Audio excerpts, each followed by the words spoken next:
As many of you may know, my dad survived Parkinson's disease for about 18 years, and in his last 5 years, roughly, he dealt with advancing dementia. My mother was his primary caregiver up until the last several months when we moved him to an assisted living memory care unit. Last spring, she was still caring for him at home. They liked to go on outings, which got more difficult as his disease progressed. And last spring, though, there was a softball game, and it was the local firefighters and another organization playing right there. Their 55 plus community had a softball field. And so they jumped in their golf cart and went to see the game. And there were vendors there and they were enjoying the game. And then my mom drove the cart over so that she could get food from a vendor. She walked 5, 10 feet to where she could purchase the food. My dad sat in the golf cart. And in that short period of time, my dad called out, "Help, I'm being held hostage." A firefighter happened to be nearby and heard him. And he came over to my dad, listening to him, hearing him say he's being held hostage, and waited around till my mother came back. And when she did, much to her dismay, the man told her what he had said. And my mom tried to explain, "I'm his wife. I'm not taking him anywhere." And yet the firefighter felt the need to talk to his supervisor before he would let them go. And of course, the supervisor came along and explained the situation, and everything worked out. Yet it was a challenging situation for my mom, but also something she shared and we laughed about. Last summer, after my dad moved into the assisted living, my sister would try to come visit when she could. I was there all the time, me and Don, especially as he got settled in the facility. And one visit, my sister spent some time with him. We were there together, and she spent time just by herself. And after she returned home, she sent us a poem she had written based on her experiences and communication with my father, taking some of the insights from that story. And so this poem that she created, her friend of hers asked to turn it into a song via AI music. And we're going to share that with you later on in the podcast today. And hello, this is Don. And this is Gina with Focused Healthy Family. And today is podcast number 152. And we're talking about help, I'm a hostage. So what we're talking about is behavior, the foreign language every caregiver must learn. And let me first talk about just a quick tip for our caregiving people out there. This is tip number 27. This is from the book Caregiver 101, the 100 ways for keeping caregiving from making you crazy. By Mike Collins. And today's tip is number 27. It's don't do it. Being an adult, and especially being a caregiver, often means having to learn about things you didn't want to know about in the first place. Make a list of the things you don't like about caregiving. Look for the items on your list that can be delegated, contracted for, or minimized, or simply not done. That's a great tip. Yeah. Sometimes we think there's certain things we have to do, and yet we really need to ask ourselves, do all these things have to be done this way? Yeah, well, you have to, at a certain point, it almost gets that way because you get frustrated with so much to do that you've got to prioritize stuff, It reminds me of being a new parent, having young children, and what matters? Do we have to clean the house every week? Do we, what things really need to absolutely positively get done? And for me, the priority was always the children and our relationship. As Don can attest, I'm not someone to be fussing about the house, insisting on it being cleaned a certain way. Dishes needed to be done, so we had dishes for the next day. Meals needed to be made. Yet I feel good about how I kind of put the kids first in most ways. Sure, I messed up sometimes. And it's the same thing if you're helping to care for an aging loved one. And, any of us juggling multiple things on our plate, looking at what are we doing? Can someone else do it? Like you said, can it be delegated? Can we hire someone else to do those things? I have a friend who doesn't like to clean and has a grown daughter that lives at home. And so the daughter's paying for a cleaning service to come in. and just looking for other opportunities and things. So today, Gina and I have always believed in this statement about behavior is just another form of communication. And so today we're talking about how our aging loved one behaves and what they're trying to communicate through it. And particularly someone with dementia.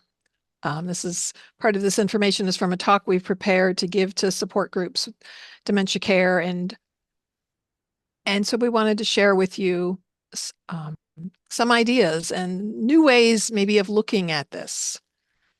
So looking at the story of my dad, this was kind of a theme with my dad, this behavior of calling out for help.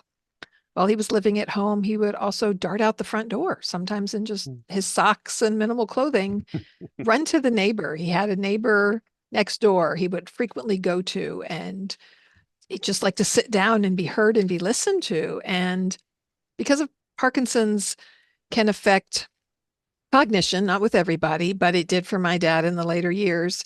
And there can be hallucinations, things, seeing things that aren't there, hearing things that aren't there, as well as delusions, being convinced that someone's out to hurt someone or something terrible is going to happen or all kinds of scenarios. And so he frequently felt unsafe, that something terrible was coming and he had to get out. And so this was a challenge, this behavior. Well, and that's one of the first behaviors we even talk about is Exit, exiting. what we call exit seeking behavior. Yes. And for people who live in, this is why my dad went to the memory care unit, because there are plenty of people with dementia in assisted living facilities, even independent living, nursing homes. But if they're not engaging in exit seeking behavior, needing that extra attention, Looking for the key to get out of the building. yeah, the unit my dad lived on was small, and we enjoyed the time we spent there with one woman who frequently packed her bags and was Oh, bags ready and every bit of her in was carrying out with it, trying to get to the exit. and often asking. There's another story where there was a situation going on. There were medical responders, medical personnel there attending to someone who had medical issues, and a resident who looked just like an average person um, asked one of the responders, "Can you let me out the door?" And he did. Well, this man had dementia, and he wound up wandering on the streets, and so this was a fail in the system, right? There's supposed to be a locked unit. I personally believe the responders should have known better. The staff should have had better things in place. Things can happen, and they can be very clever in their tactics. And so this can be a challenge, whether Well, it's trying to get out of bed by themselves when it's not safe, trying to get out the door, going up and down stairs. It's just one of the many challenging behaviors, as we might call them, that we can and experience in someone with dementia. I mean, I kind of laugh at it, but it's funny, but at the same time, it's really serious because you're letting somebody out with a, they don't know what they're doing, and so yeah. So when you're looking at, your aging loved one, maybe you've cared for someone, or you know someone, or you're dealing with, does my parent have dementia? They're having these things going on. So what are those challenging behaviors? Ask yourself, what kinds of things are you seeing? Sometimes it's a matter of them not wanting to eat anymore. They don't want to eat. Um, in facilities, sometimes it's a portion size. They're too much food is overwhelming to them. It can be helpful to present it in smaller portions. So I mean, and you with that in eating, do they have the right utensils? Sometimes they don't have the right grip site, so they need a special utensil or something like that. So those things can play into it. And so we're looking at these behaviors, what is it they're trying to communicate? What are they trying to tell us? A fun story. Well, this is something I've seen frequently in nursing homes. Someone's in the open area being observed by the staff, often sitting in a common area or by the nurse's station, and they start taking off clothes. So there was this woman recently, and in fact, I had approached her because I needed to do some assessment with her, and she's fallen asleep in the chair. Well, after I stepped away, I observed that she had her sweatshirt pulled up over her head. And first, there was a caregiver, staff member that came up to her and asked her, "Are you trying to get away from that noise?" There was some kind of beeping going on in the background. So I was like, that's a great way to jump in and dive in. And yet this woman continued to try to get the shirt back on the woman as she continued to try to take it off. I went down the hall to see someone else, came back probably 15 minutes later, and that woman was still there trying to get the shirt on this woman. So, are we looking at what's really going on? She was tired. Did she think it's time for bed? I want to get changed. Is that why she continued to persist? Was the shirt uncomfortable? Did she feel like she was trying to get away from the sound and that was her exit out? Taking that time to listen to that, there's often more behind how they're trying to communicate with us. One is she tired? Is she hungry? Is she thirsty? Did she need to go to the bathroom and she's trying to get it off so she go to the bathroom? All those things are kind of unmet needs that they don't pay attention to. So we're looking at all this information, what can be done with different challenging behaviors. So what can we do? How can we resolve these issues more easily? That you got to flip them. They're one Oh, in back, one in front. I Don was actually going provided through me. some of the paperwork. That Sorry, explains why I'm feeling a little lost right now. Um, not following that. um, there it is. Excuse me as I flip through a bunch of pieces of paper. Maybe we can edit that out. So when there's something that's challenging us, we're not able to get things done, or engaging in a behavior that's frustrating, we need to stop and consider the environment. What's going on around them? Are there outside sounds? Um, are something different happening? Are they in a new place, a new space? Are there new people going by? Is there other like I saw this all the time in the emergency room. Every time my dad was in the emergency room, that they had these rooms that were semi-private. And in one hospital, there was like a wall, but then there was a curtain separating. So you could still hear everything going on the other side, and put a man with dementia in a new situation to begin with. And then someone who's paranoid, and he kept saying, they're talking about us. You need to go over there and find out what they're talking about. And sometimes he was at one of the busy Charlotte hospitals and there were police and all different things happening going on. And he thought And his mind was going all oh, I kinds of remember one places time with, saying, whatever I did wrong, I'm sorry, I'll apologize. He's hearing this stuff going on with cops and thinking he's in trouble and being arrested. So, what is that environment? And maybe it's at home. I know there were times um, we too had many people people. coming into the house, and it, can throw off a routine. It can be confusing and challenging with other outside things going on. Um, We have to think about their sensories, the sight, the smell, the taste, the touch, the hearing, what they can hear. Are there noises, like you were saying? Are there noises out there that they want to stop? Or are they seeing too many people or unusual people that they don't get? Like you said, people coming into the house can really cause confusion. and visual sensitivities, whether the light is too bright. There's a lot of decreased vision sometimes with aging, macular degeneration. You lose the ability to see your central vision, glaucoma, you lose peripheral vision. Do they have diminished eyesight, hypersensitivity to light, as well as other senses Well, like yeah, the hearing? the touching the touching of the clothes, or um, having to touch something they don't want to touch. That, like, well, depending on, what are the things going on in their mind. They may have things like OCD, which they don't want to touch unusual things, and they'll want to clean themselves to do it or something like that. You don't see that. Um, And are we stepping into their personal space when we step in to help them? Are we getting too close to them? Um, And then tuning into situational cues. I described the story of the woman taking her shirt off who had appeared very sleepy, falling asleep even. Um, she like, oh, I'm tired. It's and then saying, oh, you're tired. Okay, it's time to get ready for bed. I'm gonna take my clothes off. Are there other things going on where their situation in their mind is very different than the reality? But to them, something's happened that's cued them that it's time to do this, or looking at those small little things that we often miss. well, and then thinking about unmet needs, you know, have they taken their medicine today, or are they overtaking medicine if they're home? Are they hungry? Are they thirsty? Do they something that they have to go to the bathroom and they, they're taking the shirt off just to go to the bathroom, so it's those kind of needs we have to think about when we're dealing with them. Yeah, looking at the basic needs of, are they hungry? Are they thirsty? Do they need to eliminate? Are they already wet or soil that need to get changed? Their energy level, are they just exhausted and it's manifesting as other behaviors? Think of young children when they get overtired. What did you used to call it, Don? The kids got beyond tired, lawnmower mode. They were revving up. Well, yeah, 'cause we had a lawnmower way back when, it might even be before we were married, that would, when it got to the very end of the tank, uh, the last bit would just be rearing up, and then it would just die. And so, yeah, I kind of gave that on to the kids because there'd be time when that last bit of energy was left in them that they would take off with it. But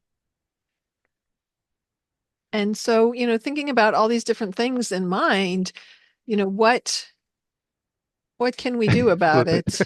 My papers are all messed up. Um, I do that on so Don, purpose. what can we do about it? Well, first we have to pause, right? Yes. So that we can kind of evaluate the situation, what's going on for them. I mean, take that situation of the woman taking her shirt off, and the woman came up to her and said, are you trying to get away from that noise? So I'm not sure what transpired after that because I was moving on, But but that's a good way to approach, it is. And also like stepping back. Sometimes they can verbally tell us, and other times we have to tune into the cues. Could she have relocated her? Let's try this spot over here. Let's move your chair and see if it's any better. Um, It's kind of it, it's what do you call it? This, you have to kind of guess at what you might do. mhm. And if it doesn't work, you step back to try something different with it. At the same time, you don't want to bombard them with questions. Yeah. What's wrong? Is it too Yeah. loud? Is it too bright? Are you uncomfortable? For one, that's overwhelming to anyone. And two, their processing speed is often much slower. Um, and you need to do simpler. When people with dementia and other conditions affecting the brain, asking them to do something, you really need to pause because the processing, the ability to understand what you're saying and then follow through with it can take extra time, as can answering a simple question or what we feel is simple. Well, then you need to acknowledge their situation and the feelings that are going on for them. What is it they're thinking about? What's going on in their mind? And turn into facial expressions. I do this with everybody, even people without dementia. When I'm working with them, maybe they have had shoulder surgery or some kind of injury, and I'm trying to get motion. And I pay attention to their face because not everybody will tell me that hurts. They think, oh, I just got to tough this out. And so the face, it can to let us know what's going on with that person. And, especially as we're asking a question, maybe their face will give us some clues as to what's going on. So tuning into those small cues. Well, then, like we talked about, not overbearing the questions on them and offer support and options for them. And like you say, it's you try one thing. If it doesn't work, you back away and you maybe try another And one. like with the woman taking her shirt off, don't just jump in and go, oh, you want to get away from that sound? Let's go over here. Like, give a chance to get some response. Um, and that takes a little bit of time. And yet, this woman spent over 15 minutes trying to put her shirt back on. Um, Otherwise, people are getting frustrated. People are getting angry. I was listening to Teepa Snow recently, and she's wonderful. And she talks about behaviors and people getting agitated. And she said, what we don't recognize is that the caregiver, the person involved with this person, whether it's, a staff member or family member, they're becoming agitated. We don't see that when we say, what's going on? What are you doing? Why are you trying to leave the door? Put your shirt back on. Our own agitation, and if we respond in that manner, is just rallying up their agitation. Um, we talk about this a lot with kids, and just increasing the anxiety. And that's something we don't recognize. We think what we're doing is reasonable. Well, why do you want to go outside? You don't need to go outside right now. We feel that's reasonable. And yet we're frustrated, right? We need to see that. And then that's coming off to that person. Well, and we want to remember kind of their processing speed, how they process the things. It's very different when as you grow older. That changes how they handle it. Yeah, I mentioned that earlier, talking about, when you're talking to them, whether you're asking them to do something or waiting for a response, giving them extra time. When you talked about KISS, keep it simple. Yes. And we could say keep it simple, seniors. Keep it simple. For seniors, you don't want to over explain things. A lot of times, someone, with dementia, you don't want to jump in and say, okay, now I want you to do this and this, let's take a walk, offering your hand, just like with kids, distraction can be helpful. Someone who's trying to get out a door, maybe taking their hand and say, would you like to walk with me? Sometimes that might work. And I lost my train of thought. Woo-hoo, choo, choo, choo. It's coming back in the So train. keeping it simple, not get away from the door, let's do this instead. Like, let's take a walk. I introduce myself and dementia care units, especially, I fill in at different places. So I'm new to this person. Um, I've learned not to always say I'm the therapist. Sometimes it's just, would you like to do this with me? How about, we do this together, engaging them simply with an activity rather than lots of complicated explanations. Surely I introduce myself. Might be as simple as, hi, my name's Gina. And sometimes they'll tell me their name, which is good to confirm I've got the right person. And so as we look at our seniors and these behaviors and these challenges, recognizing ways that we can support them, recognizing that they might be trying to communicate something. Well, your dad, I know many times he tried to communicate, and it was really difficult for his words didn't come out the way that you would think they would. Yeah. And, I was thinking about this recently that he always wanted to be around mom, or if I was there, or Gina, he would call out for one of us. And he recognized his limitations often, in many moments he did. And he knew that we could understand him better. Other people, I remember my mom told me she went to the doctor one time and the doctor said, is this how he always talks? How do you understand him? And it's like, well, she's learned to understand him. They were married for 59 years. And so he relied on us to help communicate for him. And so realizing that, looking at the big picture here, my dad also talked in analogies. I realized that later on, there's many things that he said. And so that's maybe how he felt inside. I need to get out. I feel trapped here. Um, and this is part of the message that my sister writes about in the poem that she created. We also need to step back sometimes, and the behavior they're engaging in, maybe it's not really causing problems. It's not affecting other people. We're just bothered by it. And maybe we need to say, hey, let's just join them, because someone with dementia, they're often in a moment that's not the current place and time. There may be somewhere else. And another Well, fun story. yeah, go ahead. So we moved my dad into this memory care facility, and initially it was an adjustment. My mother was still living an hour and a half away, trying to get the house ready to sell. And so we made sure that me or Don went to visit him every day and kind of getting in a routine.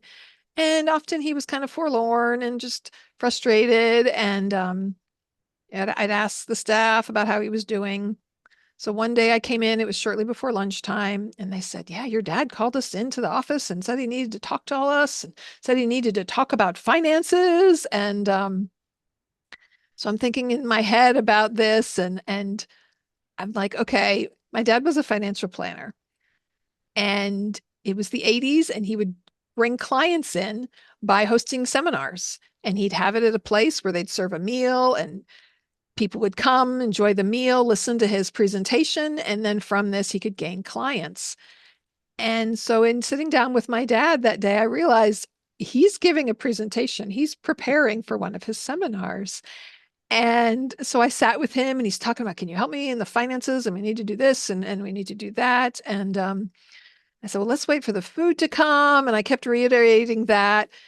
And at some point, this small man who hunched posture, who had a soft, low voice to begin with, and it was often hard to understand him. He stood up from his chair and he said, has everyone gotten what they want to eat? If you don't like what you have, we could probably get you something else. Does everybody have a drink? And I'm just mesmerized that he stands up, he's speaking loud and clearly, engaging with a room full of faces that are kind of mostly staring off into the distance, not necessarily recognizing what he's doing. And I'm like, oh my goodness, he's going to give a seminar. And as he's talking to me, he's like, are you ready? Are you? And I'm like, wait a minute, am I the guest speaker? And I'm thinking to myself, and I stepped away, like, I need to use the ladies' room, and just feeling a little overwhelmed. It's a little embarrassing, right? He's in the lunchroom and he wants to give a presentation. And yet the lightness in this situation, it wasn't hurting anybody. It wasn't, wasn't affecting anyone else's behavior.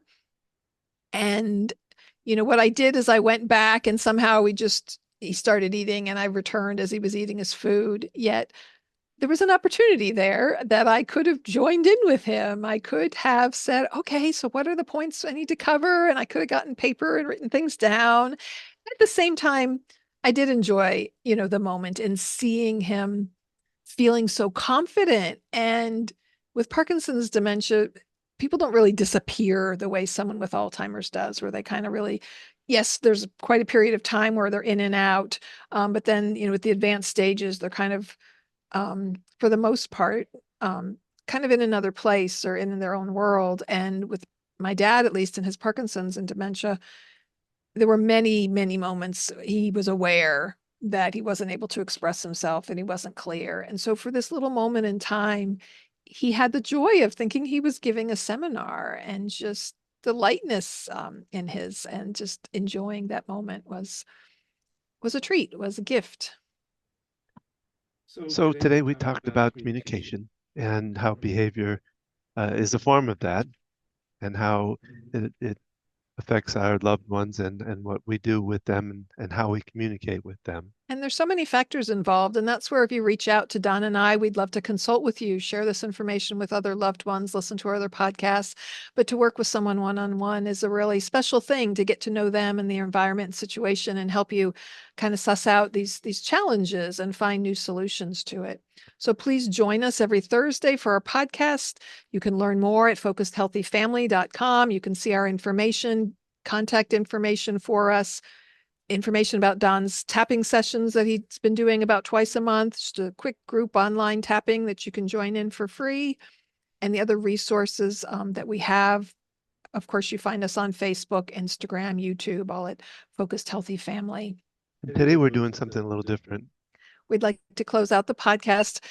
The poem my sister wrote, a friend of hers asked if she could turn it into a song. I believe it was her friend's daughter, and used AI music generated and to play this beautiful song, and kind of thinking about the message. These were words and things my dad said and my sister's experience, and also kind of the deeper message in the song. Hope you enjoy it.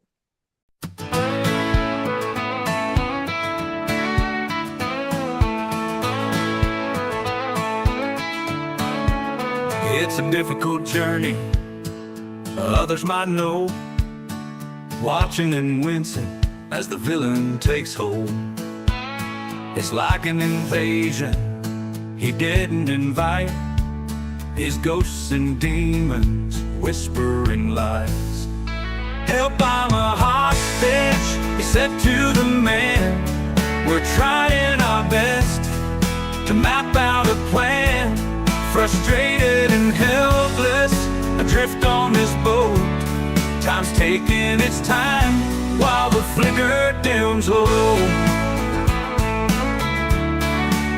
Are you real or an illusion? He asked me today. I squeezed his hand, wiped a tear away. It's hard to process, it's painful to watch as he sits in his chair, a hostage of loss. Help, I'm a hostage, he said to the man. We're trying our best to map out a plan, frustrated and helpless, adrift on this boat. Time's taking its time while the flicker dims low. The meal on his plate, the event of the day. Aside from the weather, not much to say. He wants to go home, he just wants to leave, but there's no turning back from from this wicked disease. What did I do to deserve this, he said. Where are my keys? That is in my bed. Occasional glimmers of memories and light, mostly by daytime, rarely at night. Help, I'm a hostage, he said to the man. We're trying our best to map out a plan. Frustrated and helpless, adrift on this boat. Time's taking its time while the flicker dims low. I look into his eyes as they wander away. We all knew from the start he'd never be the same. Yes, he's a hostage, his brain under siege. Is his freedom the ransom for this awful disease? The meal on his plate, the event today. Aside from the weather, not much to say. He wants to go home, he wants to go home. He just wants to leave, but there's no turning back from this wicked disease.